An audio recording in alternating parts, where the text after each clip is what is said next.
አቤቱ አንተ ግን መሐሪና ርኅሩኅ አምላክ ነህ።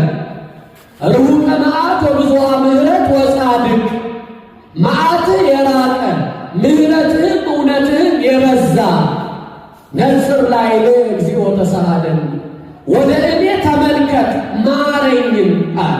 አያችሁ፣ ትናንትና ወድቀህ ቆሽሸሃል። እግዚአብሔር ትናንት ይቅር አለ። ከዚህ በኋላ አሁን አንተ ሰው መስለህ ትጸልያለህ ብሎ ሲከሰን ሕሊናችንን ከጸሎት ሲያቦዝንብን ሰይጣንን አንድ ነገር በሉት፣ የእኔ አባት መሐሪ ነው በሉት። ይሄ ቃል ያስደነግጠዋል። እንደገና የጸሎት ኃይላችሁ ይመለሳል። እግዚአብሔር በጸሎት አሁንም ያበርታን። አሜን በሉ።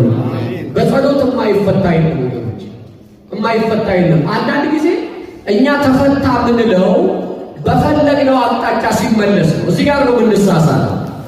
አንድ ጉዳይ ተፈታ ምንለው ለምሳሌ ነው በጠበቅና አማርኛ እንደው እግዚአብሔር ወይ ቸገረኝ ቤቴን በበረከት ሙላልኝ ስንለው የጸለይንበት ጉዳይ ይሄ ቢሆን ቤታችን በበረከት ካልሞላ የተመለሰ አይመስልም። ምክንያቱም እኛ በፈለግነው ነው መልስ የምንፈልግ። እኛ በፈለግነው የሚመለስ ከሆነማ ምኑን አባት ሆነ ልጆቻችን